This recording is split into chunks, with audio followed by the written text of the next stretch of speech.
तो बच्चों अब हम लोग डिस्कशन करते हैं एलिवेशन ऑफ बॉइलिंग पॉइंट। ठीक है, हम लोगों ने डिस्कस किया था पिछले टर्म में कि जब भी हम सॉल्यूट में कोई भी प्योर सॉल्वेंट होता है उसमें अगर सॉल्यूट मिलाते हैं, प्योर सॉल्वेंट में जब भी सॉल्यूट मिलाते हैं तो वेपर प्रेशर यहाँ पर कम हो जाती है। ठीक है, वो वेपर प्रेशर जब यहाँ पर मतलब सॉल्यूशन का जो वेपर प्रेशर है वो कम होता है in comparison to pure solvent. हमेशा आपने पढ़ा है ना, यानी प्योर सॉल्वेंट का वेपर प्रेशर हमेशा ही ज़्यादा होगा और सॉल्यूशन का वेपर प्रेशर हमेशा ही कम होगा क्योंकि सरफेस एरिया डिक्रीज हो जाता है फॉर इवेपोरेशन। ठीक, तो यहाँ देखिए सबसे पहली बात हम लोग डिस्कस करेंगे, एलिवेशन बाद में डिस्कस करेंगे, पहले डिस्कस करेंगे what is boiling point. Boiling point क्या होता है? बॉइलिंग पॉइंट है is the temperature at which the vapour pressure of a substance becomes equal to 1 atmospheric pressure. 1 ATM कहो या हम इसको कहें 1 एटमॉस्फेरिक प्रेशर। ठीक है, जिस टेम्परेचर पर किसी भी सब्सटेंस की वेपर प्रेशर 1 ATM के बराबर हो जाती है, that temperature is called as the boiling point of that substance.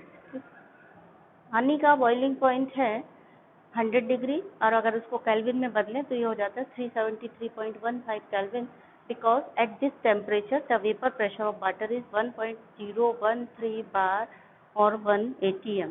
ठीक है, इसको याद रखिए, ये वाली बात याद रखिए, है ना। पानी इस टेम्परेचर पर बॉईल होता, मतलब इस प्रेशर पर बॉईल होता है। कौन सा प्रेशर है ये? प्योर सॉल्वेंट का वेपर प्रेशर, पानी का वेपर प्रेशर 1.013 बार या 1 ATM के बराबर किस टेम्परेचर पर होता है? 100 डिग्री सेंटीग्रेड या इतने केल्विन पर होता है। इसलिए पानी का जो बॉइलिंग पॉइंट है वो हम मानते हैं 100 डिग्री सेंटीग्रेड या 373.15, क्योंकि इस टेम्परेचर पर पानी का vapour pressure becomes equal to 1 ATM। और keep in your mind that 1 ATM is equal to 1.013 bar. 1 ATM 1.013 बार के बराबर होता है, ये आपको ध्यान रखना है। ठीक है, तो ये बॉइलिंग पॉइंट की बात हुई कि बॉइलिंग पॉइंट होता है। अब बात यही आती है कि जब हमने इस प्योर सॉल्वेंट में नमक डाला यानी NaCl डाला तो इसका वेपर प्रेशर कम हो गया। इस वेपर प्रेशर कम होने का इसके बॉइलिंग पॉइंट से कोई रिलेशन है क्या? बिल्कुल है। जब हमने क्या बताया, वेपर प्रेशर जब 1 ATM के बराबर हो जाए, अभी वेपर प्रेशर कम हो गया, जैसे ही इसमें नॉन वोलेटाइल सॉल्यूट घोला गया तो वेपर प्रेशर हो गया कम। वेपर प्रेशर कम हो गया तो अब क्या होगा, 1 ATM तक पहुंचने के लिए, यानी वेपर प्रेशर 1 ATM तक पहुंचाने के लिए और ज़्यादा वेपर्स बनानी पड़ेंगी, और ज़्यादा वेपर्स बनानी पड़ेंगी मतलब और ज़्यादा हीट देनी पड़ेगी, और ज़्यादा हीट देनी पड़ेगी तो मतलब क्या हुआ, बॉइलिंग पॉइंट बढ़ गया, क्योंकि हमको ज़्यादा देर तक अब इसको गर्म करना पड़ेगा क्योंकि वेपर प्रेशर कम हो गया। उस वेपर प्रेशर को अगेन 1 ATM तक पहुंचाने के लिए हमको क्या करना पड़ेगा, ज़्यादा देर तक इसको हीट देना पड़ेगा, ज़्यादा वेपर्स बना, तब ज़्यादा वेपर्स बनेंगे। जब हम ज़्यादा हीट देंगे तब ज़्यादा वेपर्स बनेंगे, इसका मतलब क्या हुआ, हीट हमको ज़्यादा देनी पड़ेगी, इसका मतलब क्या हुआ, इसका बॉइलिंग पॉइंट इंक्रीज हो गया। यानी सॉल्यूशन का boiling point is always greater than the pure solvent. Pure solvent से सॉल्यूशन का वेपर प्रेशर हमेशा ज़्यादा होगा, इसी को हम कहते हैं एलिवेशन ऑफ बॉइलिंग पॉइंट। यानी what is elevation of boiling point, ये लिखा है ना, elevation of boiling point. Elevation of boiling point क्या हो गया, increase in the boiling point of solution when a non-volatile solute is mixed in solvent। जब solvent में एक नॉन वोलेटाइल सॉल्यूट मिला देते हैं तो सॉल्यूशन का जो बॉइलिंग पॉइंट है वो बढ़ जाता है। That is called as elevation of boiling point. Elevation मतलब उठाना, उठना, उठाना, elevation. Elevation of boiling point हमेशा याद रखिए, बॉइलिंग पॉइंट में एलिवेशन होता है, एलिवेशन होता है, बॉइलिंग पॉइंट ऊपर जाता है।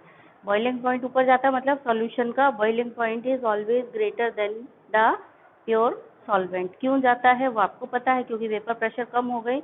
वेपर प्रेशर को 1 atm तक पहुंचाने के लिए ज़्यादा हीट देनी पड़ेगी, ज़्यादा हीट देनी पड़ेगी तो बॉइलिंग पॉइंट बढ़ जाएगा। ठीक है, ये वाली बात हो गई। अब आइए, increase in boiling point of solution होगा कितना? Delta TB, TB minus T0B के बराबर होगा। ये चीज़ कहाँ से आई कि ये delta TB TB minus T0B के बराबर होगा? ये चीज़ आई इस ग्राफ से। ठीक है, देखिए ये जो ग्राफ है ये सॉल्वेंट का और सॉल्यूशन का वेपर प्रेशर कर्व और टेम्परेचर, किस टेम्परेचर पर कितना वेपर प्रेशर है ये रिप्रेजेंट कर रहा है। किसके लिए? प्योर सॉल्वेंट के लिए और सॉल्यूशन के लिए। ये वेपर प्रेशर कर्व सॉल्वेंट का है, ये सॉल्यूशन का है। हम चाहें तो इसको एक कुछ नाम दे सकते हैं, जैसे हमने इसको नाम दे दिया,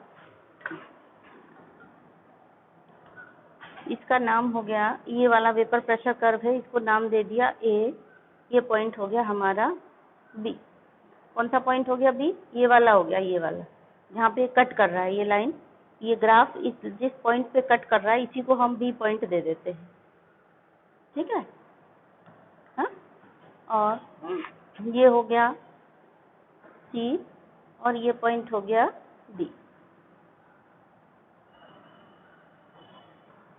दे दिया। ठीक, तो अब हमें थोड़ी सहूलियत हो गई ना समझाने में कि A B is the vapour pressure curve of pure solvent and C D is the vapour pressure curve of solution at different temperature. ये डिफरेंट टेम्परेचर है और ये वेपर प्रेशर है, तो ये हो गया। अब यहाँ से देखिए बी के corresponding point B is the boiling point of pure solvent. Point B is the boiling point of pure solvent. क्यों है, हम इसको बॉइलिंग पॉइंट क्यों कह रहे हैं? क्योंकि एट दिस बी के करस्पॉन्डिंग जो टेम्परेचर है T0B, ये T0B है, इसका मतलब ये हुआ कि पॉइंट बी के करस्पॉन्डिंग टेम्परेचर जो T0B है that is the boiling temperature of pure solvent. क्यों है? क्योंकि इस टेम्परेचर पर इस सॉल्वेंट का वेपर प्रेशर 1 atm के ग्राफ को काट रहा है। ये जो लाइन है, ये जो हरी लाइन मैंने खींच रखी है, ये लाइन है 1.013 बार या 1 atm। जिस टेम्परेचर पर सॉल्वेंट का वेपर प्रेशर 1.013 बार हो जाता है या 1 atm हो जाता है, वही temperature is called as the boiling point. तो यहाँ पे जो बी है, बी पॉइंट के करस्पॉन्डिंग जो टेम्परेचर T0B है, ग्राफ से क्लियरली समझ में आ रहा है कि that T0B is the boiling point of pure solvent, क्योंकि इस टेम्परेचर के करस्पॉन्डिंग जो भी है, इस बी के करस्पॉन्डिंग जो भी टेम्परेचर है, इस टेम्परेचर पर क्या हुआ है, इसकी जो वेपर प्रेशर है वो 1 atm के बराबर हो गई है। इसलिए इसी तरह से हम देखेंगे डी के करस्पॉन्डिंग, क्योंकि डी पॉइंट पर ये जो सॉल्यूशन का कर्व है 1 atm की लाइन को यहाँ काट रहा है, मतलब डी पॉइंट जहाँ पर पहुँचा वहाँ पर vapour pressure of solution becomes equal to 1 atm या 1.013 बार, यानी इसके करस्पॉन्डिंग जो भी टेम्परेचर होगा that temperature will be the boiling temperature of solution. तो यहाँ पे जब हम ये परपेंडिकुलर डालेंगे तो ये आया टीबी। तो TB is the boiling temperature of the solution because at this temperature vapor pressure of solution becomes equal to 1 atm। क्यों है? ठीक है, अब देखिए ग्राफ से क्लियरली समझ में आ रहा कि TB is greater than T0B, यानी सॉल्यूशन का जो बॉइलिंग पॉइंट है that is greater than pure solvent के, और ये कितना ज़्यादा है? ये इतना ज़्यादा है, डेल TB माइनस T0B के बराबर ज़्यादा है। इसी को हम कहते हैं elevation of boiling point. It is clearly seen from the graph that there is an elevation of boiling point. अगर पूछा जाए कि आप प्रूव करिए कि एलिवेशन ऑफ बॉइलिंग पॉइंट होता है, तो आप ये ग्राफ बनाएंगे और ग्राफ बना करके समझाएंगे। लेकिन अभी का ट्रेंड नहीं है कि आपसे ग्राफ बना करके समझाने के लिए पूछा जाए, फिर भी आपको ये ग्राफ याद होना चाहिए। ग्राफ याद है तो आपको न्यूमेरिकल इजीली अंडरस्टैंड करके आप जवाब दे सकते हैं। ठीक है, तो ग्राफ को समझना बिल्कुल आसान है। आपको 4-5 पॉइंट है वो लिखने हैं। देखिए इसको आप 5 पॉइंट्स में समझा सकते हैं, 1 2 3 4 एंड 5। देखिए A B is the vapour pressure, A B is the vapour pressure curve of pure solvent, ये हो गया आपका फर्स्ट पॉइंट। दूसरा हो गया C D is the vapour pressure curve of solution, दूसरा पॉइंट हो गया। तीसरा पॉइंट क्या हो गया, ये हो गया T0B वाला, कि temperature corresponding to the point B is T0B and T0B is the boiling temperature of the pure solvent because at this temperature vapor pressure of pure solvent becomes equal to 1 atm। ठीक, third point हो गया। ये वाला हो गया हमारा fourth point. क्या हो गया, temperature TB is the vapor pressure, TB is the boiling temperature of the solution because at this temperature vapor pressure of solution becomes equal to 1 atm। ठीक है, ये हो गया। अब फिफ्थ पॉइंट आया ये, इट इज क्लियरली दिख ही रहा है ग्राफ से, it is clearly seen from the graph that there is an elevation of boiling point and this elevation is equal to del TB equal to TB minus T0B। इस तरह से आप इस graph को एक्सप्लेन कर सकते हैं। तो दिस इज योर असाइनमेंट, आपको ये ग्राफ एक्सप्लेन कर करके लिखना है पॉइंट वाइज। ठीक है, देन आइए experimentally determine that dilute solution elevation of boiling point is directly proportional to molar concentration। that यहाँ पर एक शब्द हम भूल गए हैं, आप ऐड कर लीजिए for।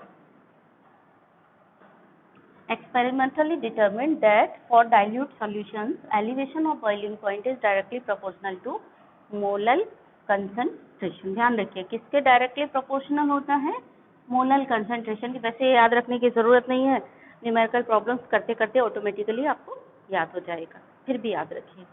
तो del TB is directly proportional to m, so del TB is equal to KBM। Question आता है प्रूव करिए कि del TB is a colligative property, ऐसे आता है question. Prove that del TB is a colligative property. तो आप कैसे प्रूव करेंगे, इसी तरह से प्रूव कर देंगे, ये वाली बात लिख देंगे तो प्रूव हो जाएगा कि एक्सपेरिमेंटल डिटरमाइंड है कि डेल्टा TB मोलैलिटी के बराबर है, यानी मोलैलिटी के डायरेक्टली प्रोपोर्शनल है। तो it is a colligative property क्योंकि molality depends on number of moles. Molality क्या है, number of moles present in 1 kilogram of solvent. तो it is directly proportional to molality. Directly proportionality molality है, इसका मतलब number of moles पर depend कर रही है, नंबर ऑफ मोल्स पर डिपेंड कर रही है। तो it is a colligative property. बस आपको इतनी बात लिखनी है, del TB is directly proportional to m, ये वाली बात लिख दो, ये लिख दो, del TB is equal to KBM। So it is a colligative property. Then come to the KB। ये बहुत लंबा लंबा मैंने और रेड पेन से लिख रखा है, ध्यान दीजिए।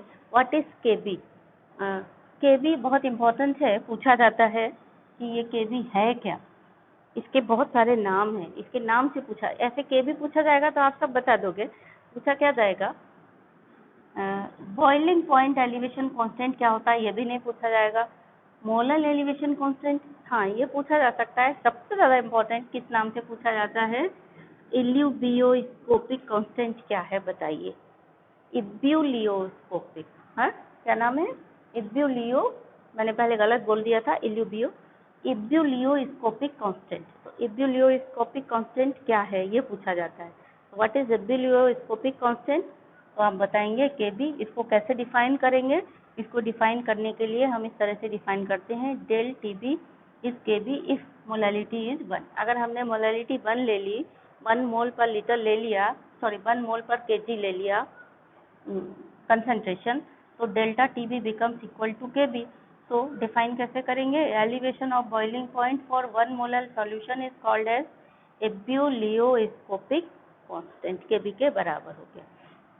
इसकी यूनिट इम्पोर्टेंट है, यूनिट क्या है इसकी, यूनिट है kilogram, kelvin kilogram mole inverse. Unit भी पूछी जाती है, तो यूनिट हो गई केल्विन किलोग्राम मोल इनवर्स। ठीक, अब आइए calculation of molar mass of solute by using delta TB। Solute के मोलर मास को डेल्टा टीबी से हम कैसे कैलकुलेट कर सकते हैं? तो delta TB equal to K B M, delta TB equal to K B M, molality की जगह इसको हमने तोड़ के रख दिया। मोलालिटी का फॉर्मूला पता है ना, वही फॉर्मूला यहाँ तोड़ दिया, W2 upon M2 into 1000 upon W1। M2 निकालना था तो M2 को ले गए इधर, बाकी सबको ले आए इधर। कभी भी ये फॉर्मूला ऐसे मत रटना, मैं बता रही हूँ आपको, जरूर भूलोगे, नेवर, कभी नहीं रटोगे फॉर्मूला। इसको हमेशा यहाँ से शुरू करोगे। जब भी मोलर मास पूछा गया, भले आपसे M2 पूछा गया, आप M2 निकालोगे ऐसे ही, इसी फॉर्मूले से निकालोगे, लेकिन ये फॉर्मूला डायरेक्ट मत रखो, ऐसे रखो, del T B equal to K B M, फिर del T B K B M को तोड़ा ऐसे, और फिर इसमें से M2 इधर ले आए, बाकी सबको इधर ले गए। तो आपके लिए ये याद ही नहीं रखना है फॉर्मूला, क्योंकि मोलालिटी का फॉर्मूला तो आपको याद है, तो याद रखने की ज़रूरत नहीं है, दिमाग पे ज़्यादा प्रेशर नहीं पड़ेगा, और लिखते लिखते हर बार आपका रिवीजन हो जाएगा। तो हमेशा जब भी M2 निकालो तो यहाँ से चलो, एग्जाम में भले मत चलो, एग्जाम में लिखते लिखते, यानी जब बोर्ड एग्जाम दोगे ना, तो उस समय तक आपको याद हो जाएगा, वहाँ छोड़ दो, उसके पहले तक हमेशा यहाँ से शुरू करो।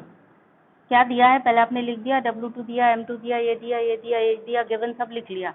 फिर पूछा गया है, M2 पूछा है, ठीक है, M2 पूछा है, आप लिखो del T B equal to K B M, फिर ये ऐसे करके आप कैलकुलेट करिए। तो इस तरह से आपका प्रैक्टिस भी होता रहेगा। तो चलिए अब नेक्स्ट कॉलिगेटिव प्रॉपर्टी पढ़ते हैं, that is depression in freezing point.